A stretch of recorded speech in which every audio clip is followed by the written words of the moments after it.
Bonjour à toutes et à tous, bienvenue à Parlons-en, le podcast audio de la rédaction d'Espace Social Européen, où nous donnons la parole aux décideurs de la protection sociale. Cette semaine, j'ai le plaisir d'accueillir Serge Brissier, président de la Mutualité Fonction publique. Bonjour Président. Bonjour, Alexandre. Merci Serge, merci Président de nous recevoir. Enfin, c'est à l'audio évidemment pour nos auditeurs actuellement, mais pour parler un petit peu à la fois de l'actualité de la MFP, hein, avec un rapprochement qui est en cours avec la Fédération nationale de la mutualité française. On va revenir un petit peu là-dessus sur les contours de cette dynamique. Et en même temps, on va faire un gros focus, si vous en êtes d'accord, sur la PSC, donc la protection sociale complémentaire des agents de la fonction publique, qui est un dossier qui a animé 2021-2022, qui est loin d'être fini.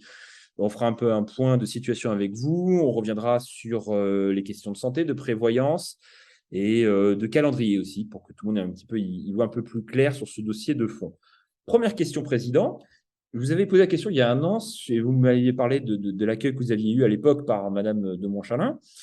Avez-vous rencontré votre nouveau ministre, Monsieur Guérini? Et Oui, si oui, comment ça s'est passé? non, non, on l'a rencontré, je dis on, puisque j'étais accompagné, ou j'accompagnais plutôt, mettons les choses dans l'ordre, le président de la Mutualité française, donc nous étions reçus tous les deux, Monsieur Guérini, c'était fin juin, donc Monsieur Guérini, évidemment, s'empare désormais de ce dossier, d'évidence, mais c'est pas un reproche, mais d'évidence, il le connaît moins sur le fond que ne le connaissait Madame de Montchalin, qui en était quand même un peu l'instigatrice, mais j'ai découvert quand même une volonté conforme à celle de Madame de Montchalin, c'est-à-dire de mettre en œuvre véritablement un dispositif le plus protecteur possible pour les agents publics, même si de mon point de vue, on n'est pas forcément d'accord sur la dimension de la protection. Donc, un homme évidemment engagé sur ce dossier, intéressé aussi parce qu'il souhaite qu'on lui apporte aussi un certain nombre de solutions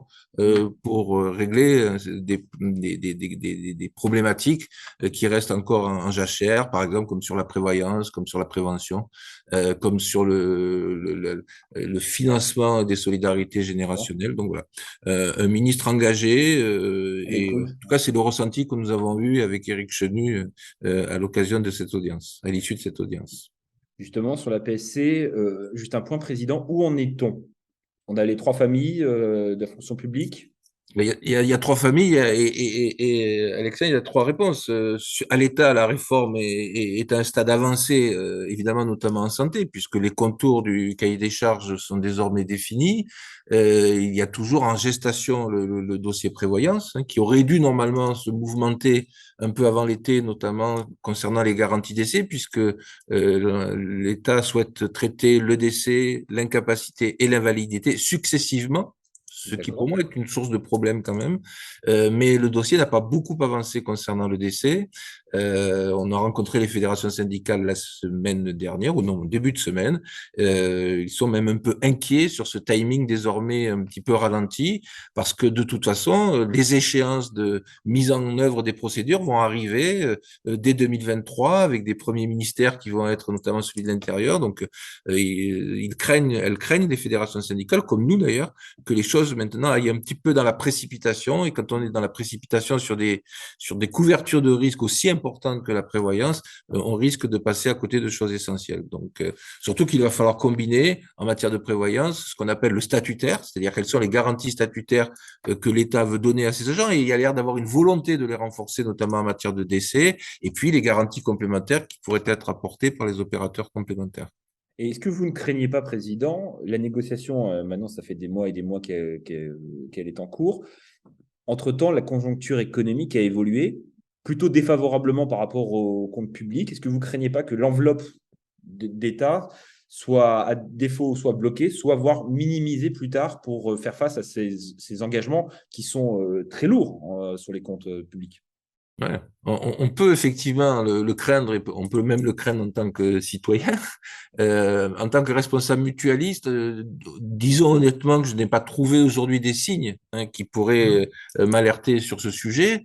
Pour autant, Le fait même que les pouvoirs publics, par exemple, en matière de prévoyance, veulent saucissonner l'analyse des risques et la mise en ordre un petit peu de ces risques, peut conduire effectivement à se dire, on a été assez loin sur le décès, on n'a plus les capacités financières pour aller justement sur le risque incapacité, et pire, sur le risque invalidité, dont on oublie souvent que c'est certainement le risque le plus important à couvrir, notamment pour les agents publics. Donc, pas de fait avéré de ce point de vue-là, mais des craintes qui peuvent et qui sont vraies pour la protection sociale complémentaire comme sur d'autres sujets, hein, bien sûr.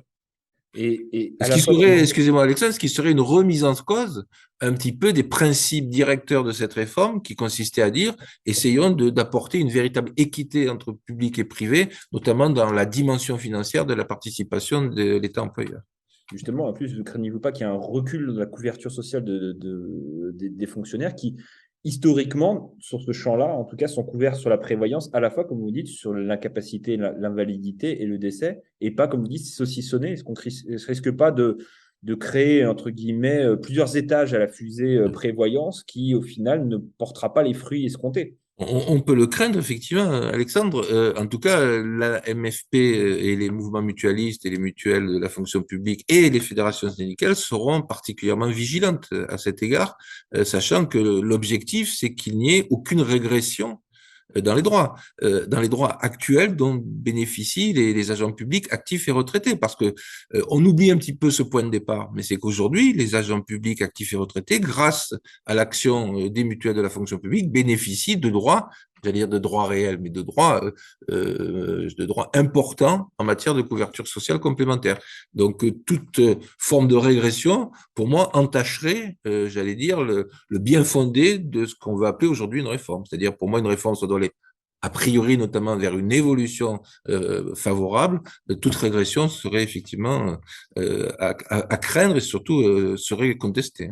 Et donc, sur le volet prévoyance, en termes de calendrier, vous avez des deadlines, vous savez quelle date limite, à quel moment on doit, entre guillemets, arbitrer les dernières décisions? Alors, il semblerait qu'une nouvelle réunion se profile le 21 septembre, je crois, entre la DGAFP et les fédérations syndicales. Est-ce que le calendrier, le planning, la méthode initiale, c'est-à-dire je discute risque par risque avec des séances préparatoires, une séance décisionnelle, etc., va être confirmé ou pas? Moi, je redis, le calendrier va arriver très vite. Les élections professionnelles syndicales vont neutraliser un petit peu toutes ces discussions, et ça, M. Guérini l'a indiqué, hein, qu'il ne viendrait pas perturber ce dispositif démocratique. Moi, je crains qu'on aille très très vite, ou surtout que je crains surtout qu'on aille trop vite et qu'on passe à côté de choses essentielles. Et peut-être que les pouvoirs publics, pour d'ailleurs les raisons que vous avez évoquées de problématiques budgétaires, se contentent de dire je vais adapter un petit peu le statutaire, notamment en décès, je vais rétablir un capital décès, je vais donner une rente éducation pour les enfants, voilà, et qu'on passe à côté de dispositions complémentaires qui sont, de mon point de vue, nécessaires pour bien couvrir un agent. Et dans ce dispositif-là, Alexandre, un sujet n'a toujours pas émergé malgré nos demandes fortes et réitérées, c'est celui de la prise en charge de la perte d'autonomie qui aujourd'hui est proposée aux agents publics. Hein. Oui, c'est un sujet de fond, hein, vous me direz. Est-ce que peut-être le gouvernement, je ne sais pas, évidemment, ils ne vont peut-être pas indiquer à ce moment-là, prépare quelque chose d'un peu plus, qui dépasserait le simple cadre, entre guillemets, de la Oui, précarité pour ça. c'est ce qu'on nous a dit. C'est ce qu'on nous a dit. C'est ce qu'on nous a dit il y a quelques mois. Oui. Quelques années même, je dirais. Voilà, donc, on a du mal à suivre un petit peu la logique politique et gouvernementale sur ce dossier quand même. Hein, donc, le Conseil de la national de la refondation nous apportera des réponses, président. Sauf Alexandre, qui a une réalité.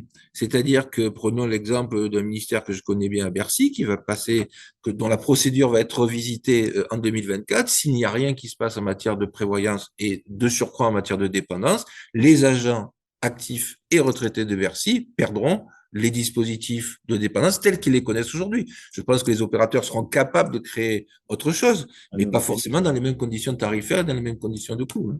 Tout à fait, tout à fait. Juste 2 points sur ce dossier-là. Le premier, c'est pour valider avec vous, donc tout ce qui est fonction publique hospitalière, on décale à 2026. Oui, alors, je disais tout à l'heure à l'intro, mais après on est parti je suis parti dans mes commentaires. Donc, une réforme avancée à l'État, une réforme à la territoriale où le principe est acquis de participation obligatoire en santé et prévoyance, ce qui est quand même un vrai paradoxe par rapport aux autres versants, et une réforme toujours décalée sur l'hospitalière, alors qu'on sait que les besoins de protection des agents dans ce secteur professionnel sont énormes, hein, les fragilités sont connues. Alors, peut-être une ouverture, Monsieur Guérini nous indiquait, j'espère que c'était pas une posture dans une audience, que peut-être ce calendrier pourrait être accéléré concernant l'hospitalière. Ceci D'accord. étant, l'hospitalière, il y a des vraies problématiques, des problématiques de financement aussi, hein. Là, le financement se fera par l'ONDAM, il se fera pas par le budget et par la fiscalité. Donc, et je pense que les établissements hospitaliers aujourd'hui, un peu en tension, ont aussi des problématiques multiples à traiter. Donc voilà, une situation préoccupante sur l'hospitalier. J'espère que la négociation va s'ouvrir très très vite, hein. Un dernier point là-dessus, c'est un sujet sur lequel vous êtes très attaché, et c'est vrai qu'on a l'impression qu'il parfois est en filigrane de cette négociation, voire parfois oublié, peut-être, mais peut-être à tort, hein, de notre côté, nous qui sommes observateurs, c'est la question de la prévention. C'est un sujet qui a embarqué les mutuelles de la fonction publique depuis des années, qui ont mis en place tout un tas de mécanismes d'accompagnement, de suivi de leurs adhérents. Quid de demain avec cette nouvelle configuration, ce nouveau paysage? Est-ce que vous ne craignez pas que, certes, on aura peut-être des avancées sur un certain nombre de sujets, santé, prévoyance, mais que tout ce qui avait été mis en place en termes de prévention, bah, demain, les acteurs soit s'arrêtent parce qu'ils n'ont plus cette visibilité sur leur portefeuille, ou simplement sont mis de côté pour des raisons aussi budgétaires? Moi, j'ai envie de dire que concernant la prévention, elle est identifiée. Les actions de prévention sont prévues en matière de santé pour les bénéficiaires des contrats par les cahiers des charges, très limité, mais elle est identifiée et pas financée.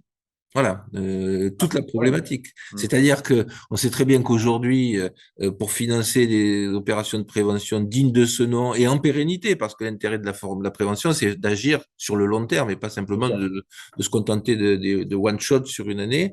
Bien aujourd'hui, les interrogations demeurent quant aux capacités de financement de ces opérations de prévention et même le périmètre des opérations qui pourraient être menées. Donc là, je pense que ça fait encore partie des choses qui doivent être mouvementées et améliorées dans la définition des cahiers des charges, peut-être pas plus au niveau interministériel, mais au niveau ministériel, au niveau de chaque employeur.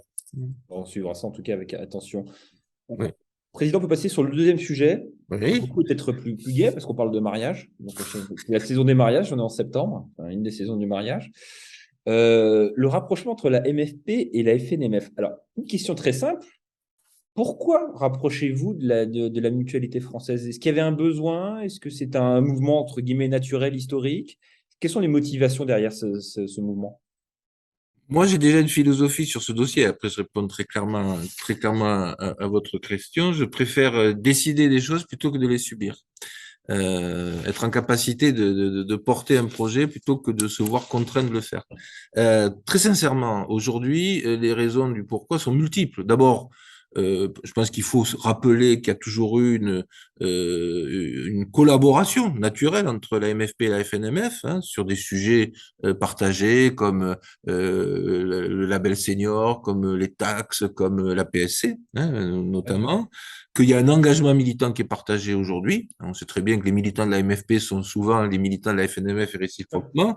Et puis, reconnaissons-le, et là je l'ai toujours dit, et je l'ai toujours fait, surtout quand la MFP a eu besoin pour faire porter sa voix plus haut que le niveau ministériel, eh bien, c'est bien grâce à l'action de la FNMF, de ses présidents, qu'on a pu atteindre les premiers ministres, voire la présidence de la République. Un exemple concret, c'est quand il s'est agi de maintenir la prestation de dépendance dans les cahiers des charges du deuxième référencement. Ça n'a été obtenu qu'à Bercy, mais c'est bien parce qu'on a porté la voix plus haut et c'est la FNMF qui nous a aidé à le faire. Donc, c'est une décision pour moi qui est naturelle, elle est aussi logique, et j'allais dire nécessairement logique, parce que comme moi, vous savez qu'il y a une évolution incontestablement dans l'organisation, la structuration des mutuelles et des groupes, donc qui émergent et qui, j'allais dire, requestionnent un petit peu le périmètre des missions. Il y a une dispersion des lieux d'expression, notamment sur des sujets communs comme sur la PSC. Aujourd'hui, toutes les mutuelles de la fonction publique ne sont pas à la mutualité fonction Ouais. publique.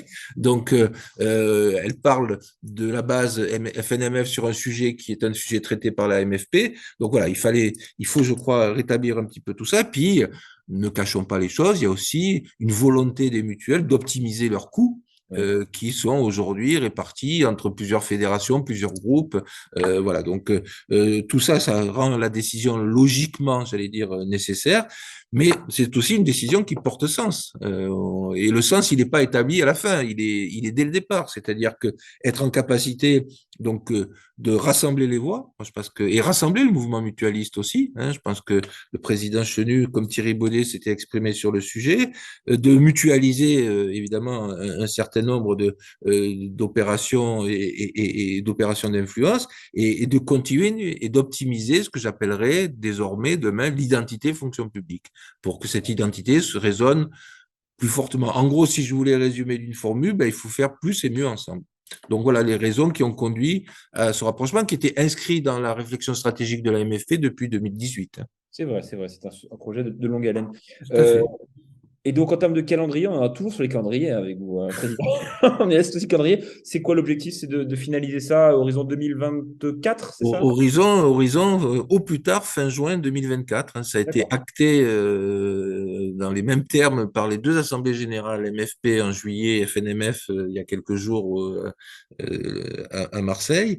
Donc fin juin 2024. Si le processus va plus vite, si on a été en capacité avant de régler toutes les problématiques, parce qu'il y a quand même de nombreuses problématiques, hein, quelles sont les missions qui vont être transférées, les problématiques de RH, les problématiques juridiques, quelle va être la forme que va prendre ce rapprochement, et problématiques financières, etc. Enfin, toutes problématiques assez naturelles quand deux entités veulent se rapprocher, mais l'objectif, la cible, c'est au plus tard, et il n'y aura pas de décalage, 30 juin 2024. Donc, je ne sais pas si je suis un homme de calendrier, mais je pense que les dates, elles permettent de jalonner aussi le travail. Hein. Oui, il vaut mieux oui, de temps en temps. Ouais, oui, des fois, il vaut mieux, ouais. C'est précis ce genre de choses. En tout cas, merci pour avoir expliqué cela.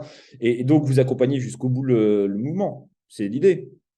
C'est l'idée que j'accompagne jusqu'au bout le mouvement. Moi, c'est un chantier que j'avais personnellement et après avec ma gouvernance identifié assez tôt. Et surtout, ça me paraît une réforme de bon sens et correspondre à une éthique qui est celle, j'imagine, de tous les militants, c'est faire passer la finalité d'une institution avant l'institution elle-même.